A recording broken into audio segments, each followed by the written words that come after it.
Greetings, everyone, and happy Monday. I'm your host, Dr. Mallory McCoy. My gosh, I can't even get my own name together. And welcome to this week's live stream episode of A Monday Moment with Mal. Dr. Mal. Oh my goodness, I'm butchering this today. As always, who made this broadcast bring you exactly what you need in the present moment. May my light exude positivity and kindness, and may my love be extended to all who could use a little extra. Ashe. Let's seize the moment.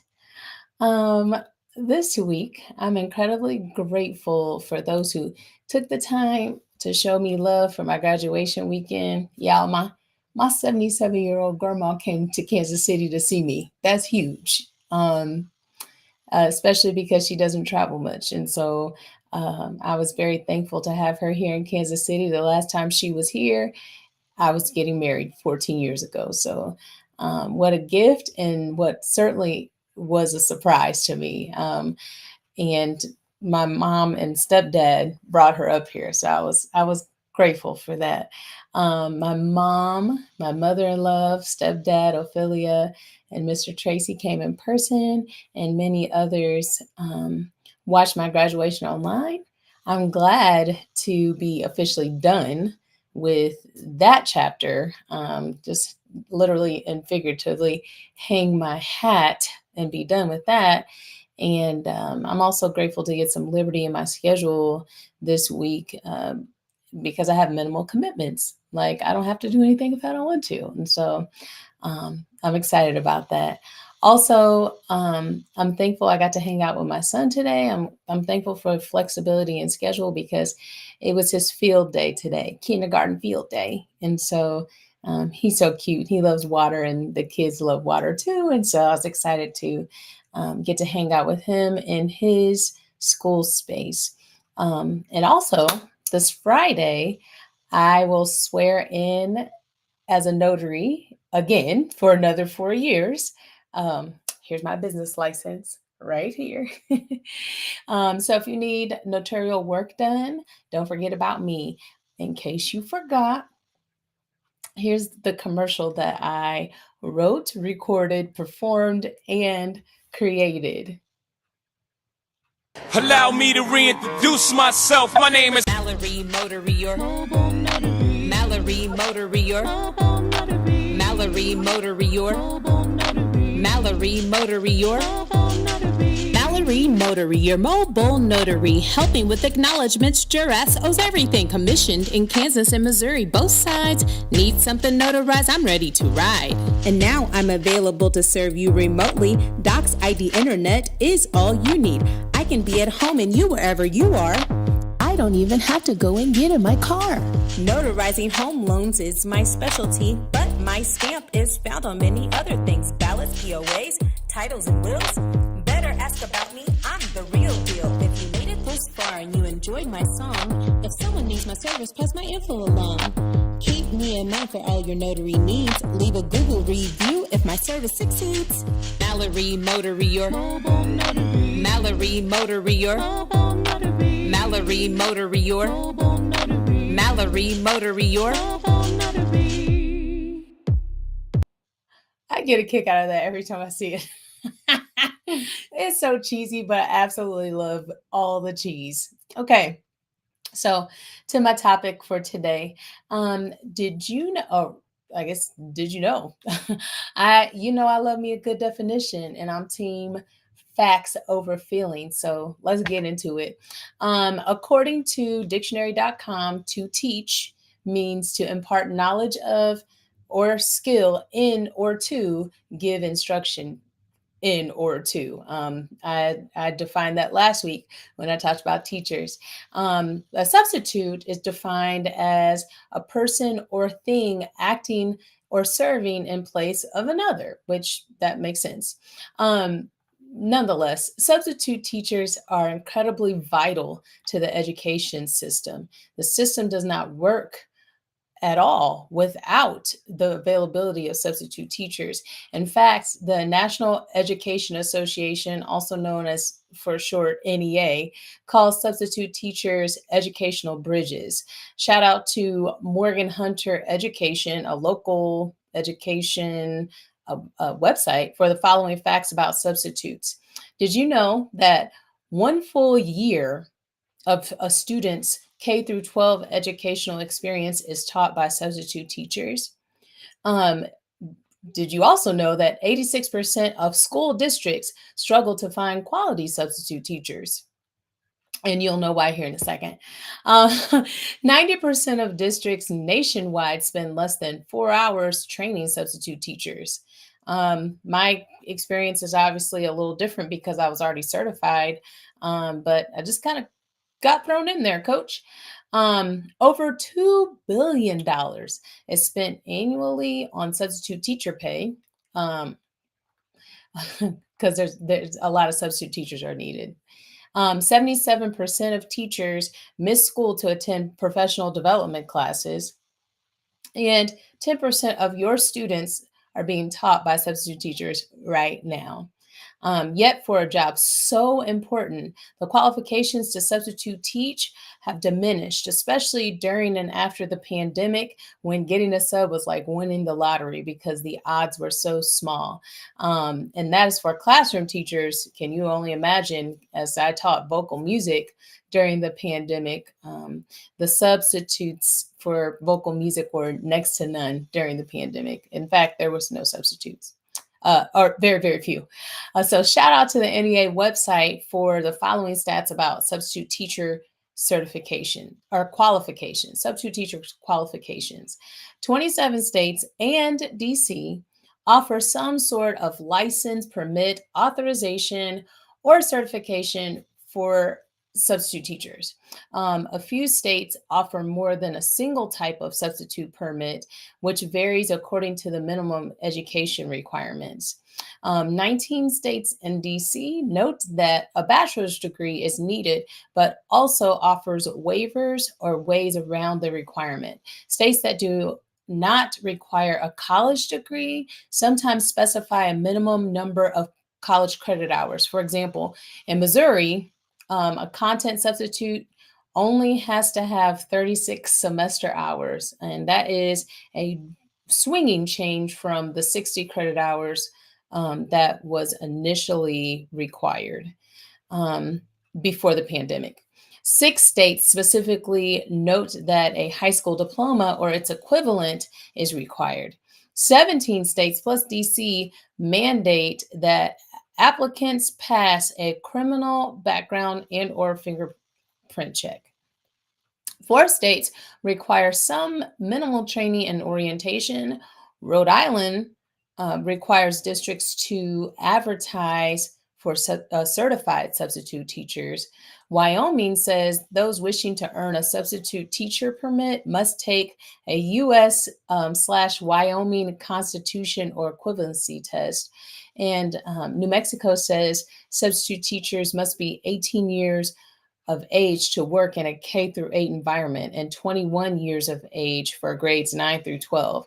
Virginia says that 18 is the minimum age, but that age 21 is preferred. So this is what's going on as far as substitute teacher qualifications.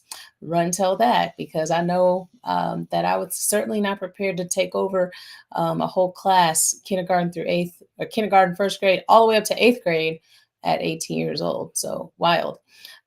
Many of the schools have moved to staffing agencies to help fill teaching positions. I'm signed up with 2 agencies, Kelly Services and PIMAC Staffing. And through those 2 services is what I used to get substitute teaching jobs in the public schools that I teach in. I'm also hired directly by the 2 charter schools. So the school directly employs me, not the staffing agency. So this week, I decided to share my experience, a little bit of my experience, and the pros and cons of my experience as a substitute who's also a fully certified veteran teacher. I consider anyone a veteran teacher if you're tenured, and I'm certainly tenured after teaching for 14 years.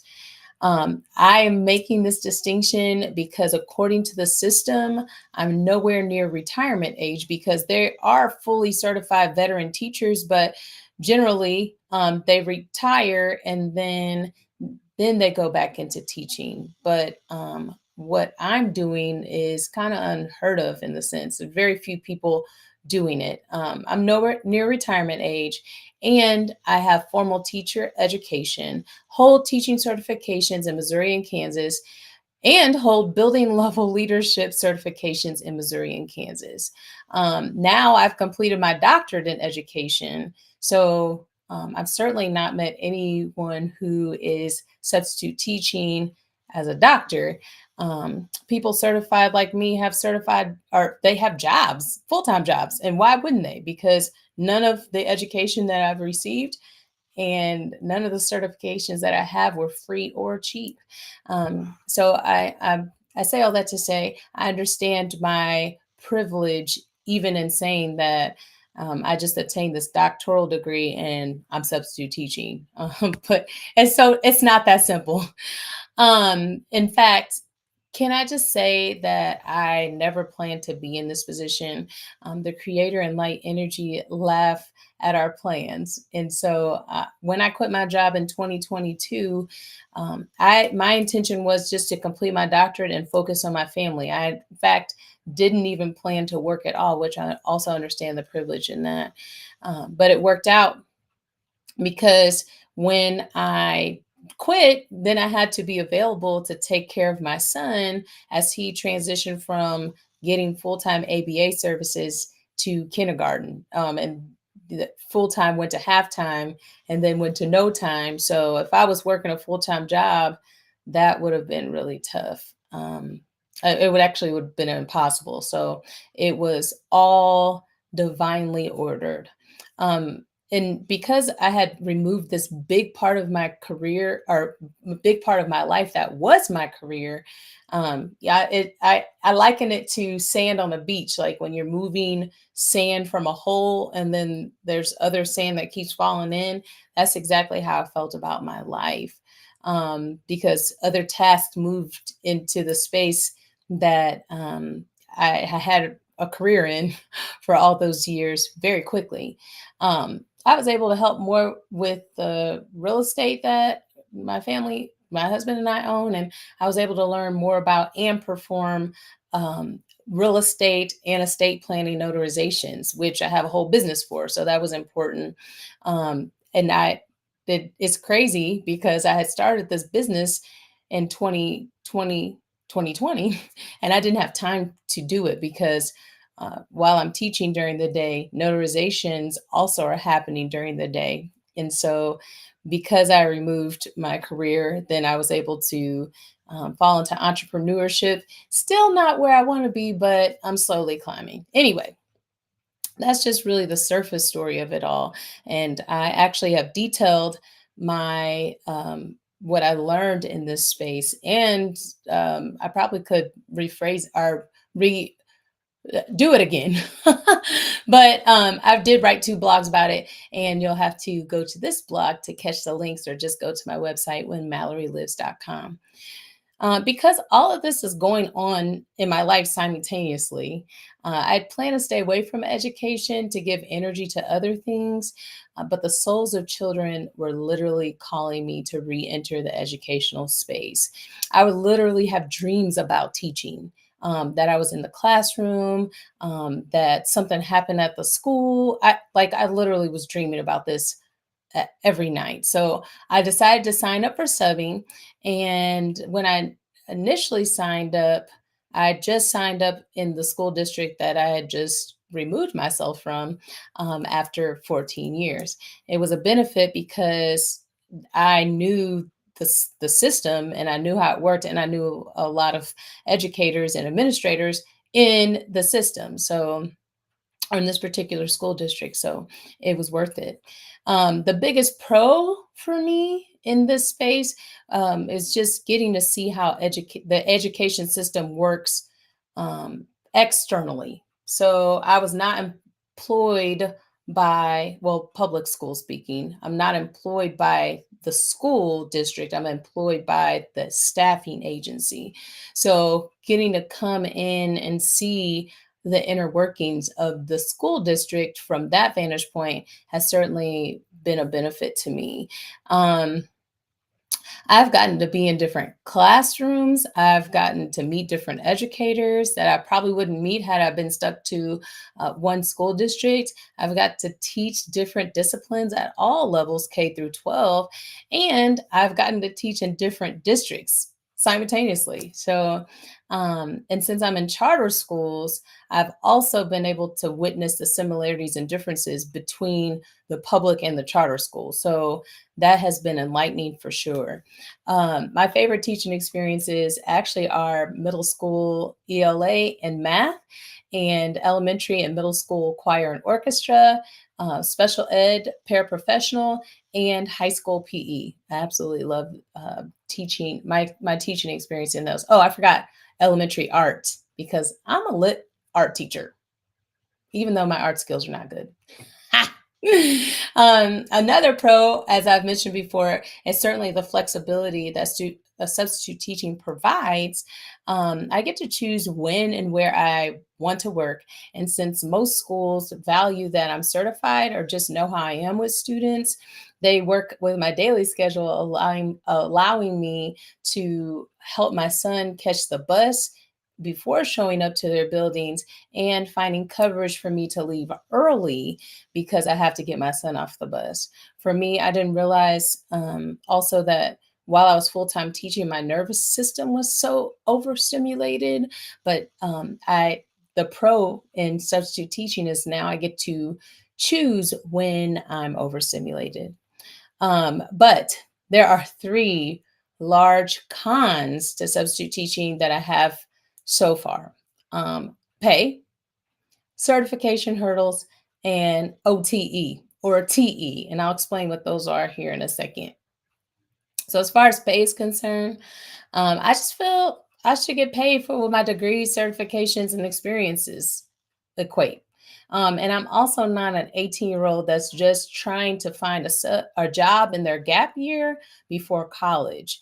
And so, but the pay doesn't change. For substitute teaching, it's like if you're a guest educator in our building, you get paid the same. It doesn't matter your qualifications or your experiences. But just like there are pay scales for full-time educators, there should be a pay scale for substitute teachers. Schools are businesses, yet they have flawed systems because the systems are antiquated. And I mean, to understand that, you wouldn't have to look very far because all you have to do is look at who's making policies for schools. And you'll be able to quickly see that changes aren't swift in education, especially in Missouri, which is at the bottom or near the bottom of every list for educator pay in the United States. And that's a big fact.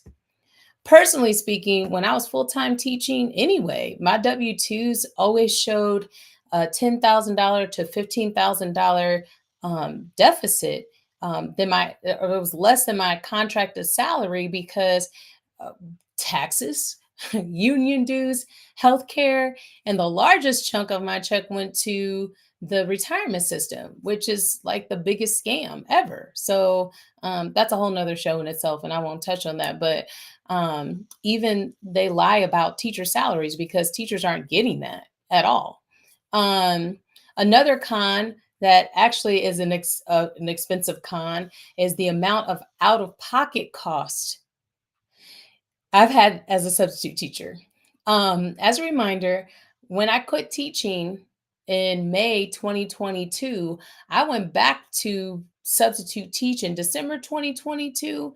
Um, the school district that I work for, and I'm sure this is practice, they just deleted all of my everything. So I had to get a background check and fingerprint check for the district that I just left, like less than a year ago.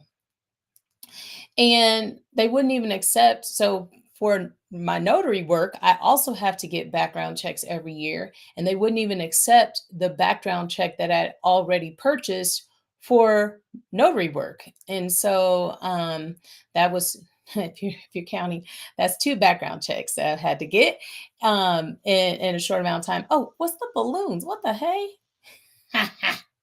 That's funny.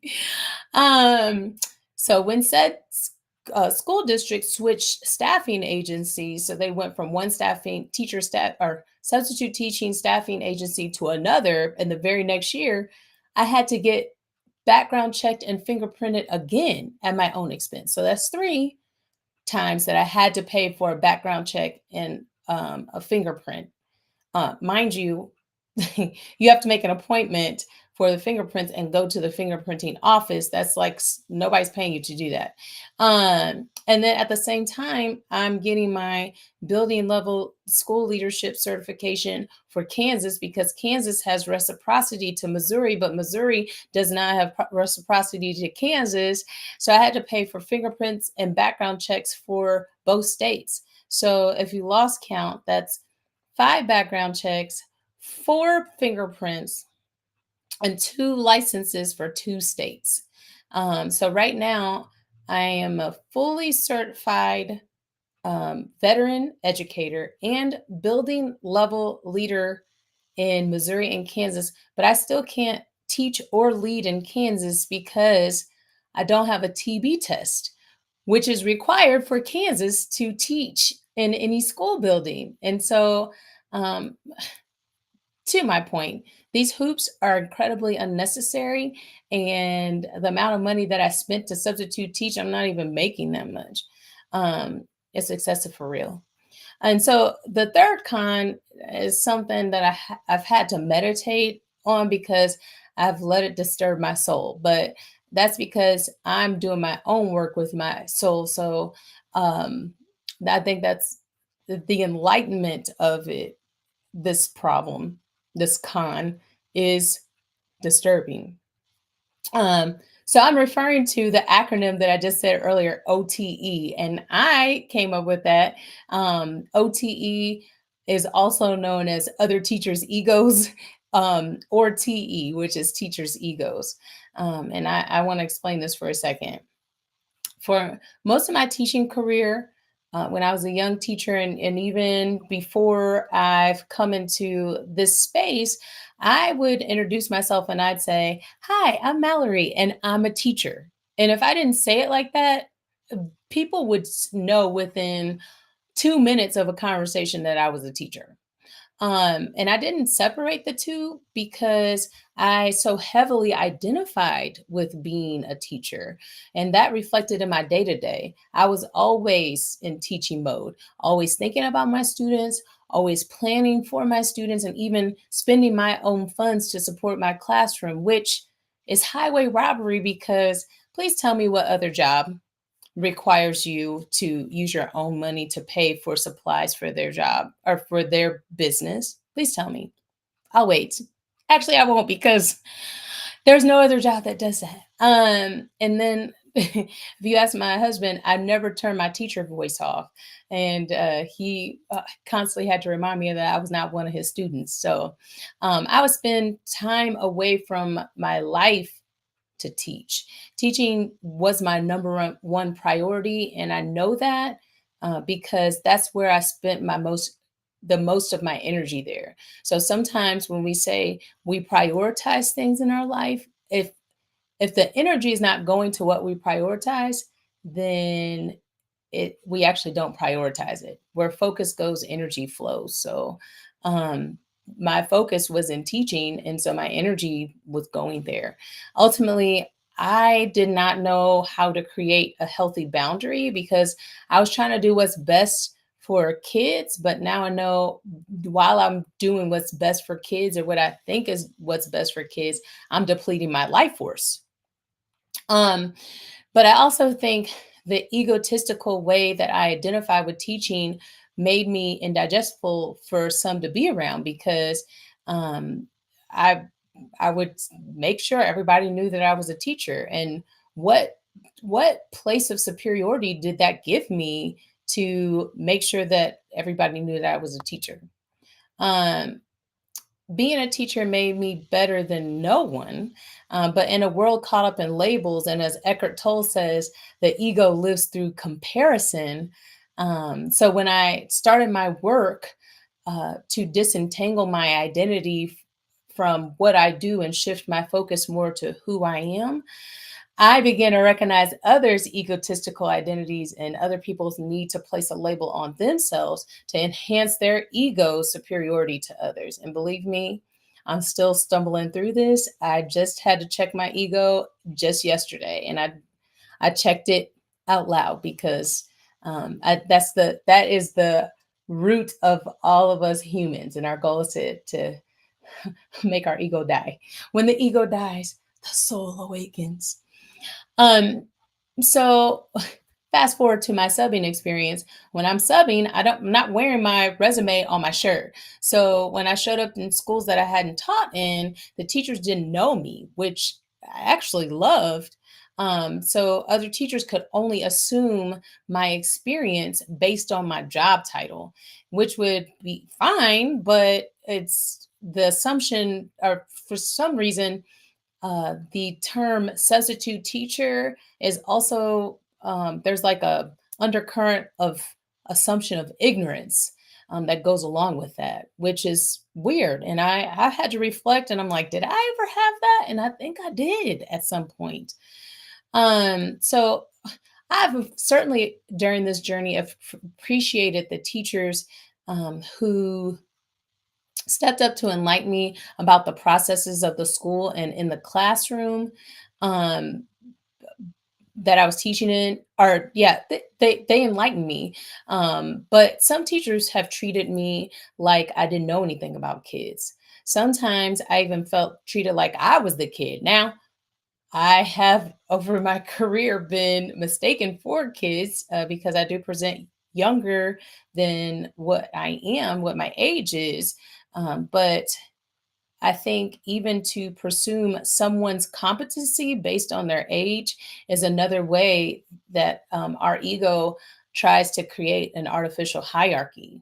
Probably one of the most disrespectful things I witnessed as a substitute teacher was other teachers on the staff who would come into my classroom when my door was open. I'm standing in front of kids, and they would discipline the kids while I'm standing there. Like, the kids were completely fine and working, and I will admit I have a higher tolerance of noise than others because I'm a music teacher by trade. So as long as the students are completing their work, I don't really have issue. They don't need to be quiet. It's not a prison. I don't have them sit in row. I mean, we're a little more laxed in my classrooms, but it was just mad disrespectful.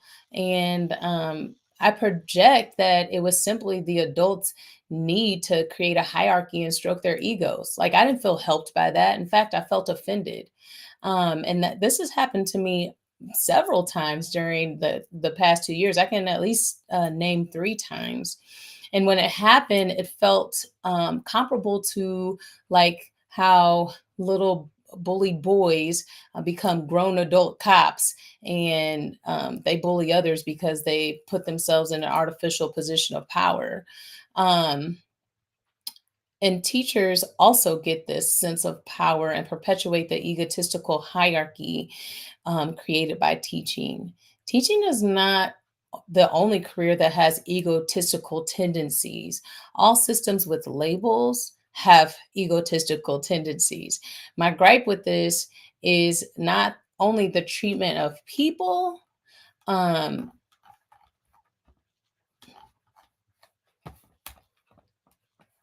sorry. What is happening? What is happening? My computer's being a poopy face. I was in a flow, computer. Let me be great. Where was that? Okay. My gripe was this is not only the treatment of people, but when ego stands in the way, often the root cause of the why you're even doing what you're doing goes missing. So when I and I teach and I advocate for kids, I'm there for the kids. And my question to others is simply, what are you there for? Because I know what I'm there for. So my call to action for just people in general today is to detach yourself or detach, reevaluate, and advocate. First, we have to detach ourselves from labels.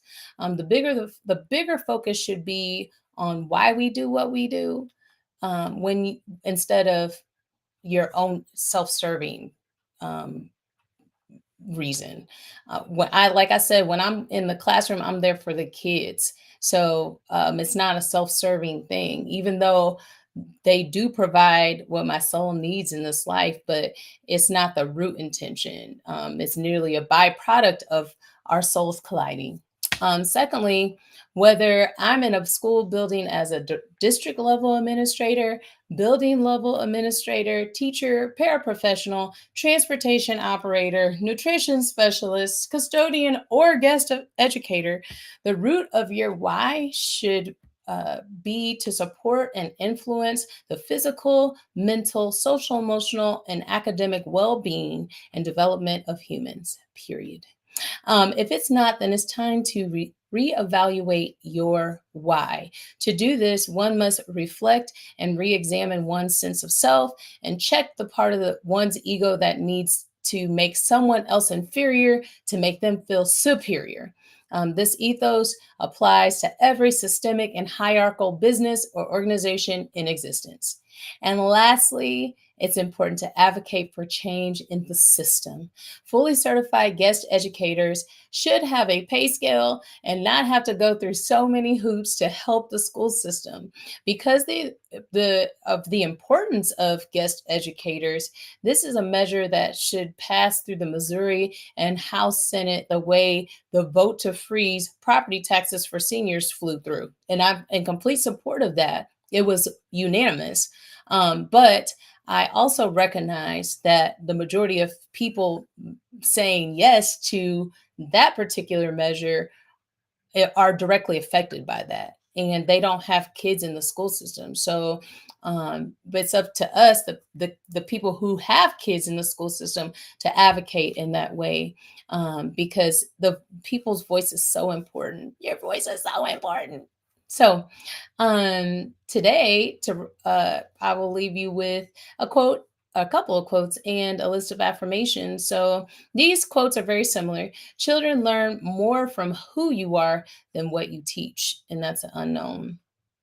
And then Carl Menninger said, "What the teacher is more important than what he teaches." And I would like to edit that to say, "Who the teacher is more important than what he teaches." It's just important to be a good person. And when I step into a classroom, kids have to know who I am first before they will listen to me. So I have to make myself known, like, I'm here for you. And then these are affirmations for students and other members of the school organization to tell substitute teachers, to encourage them and to welcome them and to keep them coming back into the spaces because they're so needed. Students can say, "Thank you for being here in my teacher's absence. You do your best, and I see that. You make learning fun. You are appreciated. The work you do matters." Other members of the organization, building level, district level leaders, other teachers on staff can say, "Your presence in this space is welcome and valued. I am willing to support you in the best way that I can." That is gold. We appreciate the love, care, and protection you provide children every day. The work you do matters, and it certainly does. So that's all for me this week. I got a little long-winded. Thanks for hanging in there. To wrap up this month about education, join me next week for an episode that I entitled "Education Starts at Home."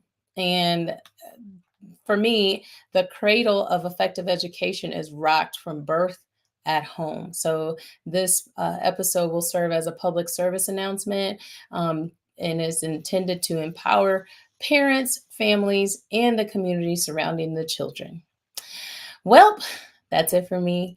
Thank you for tuning in. Until next week, love and peace to all of you, and have the very best week.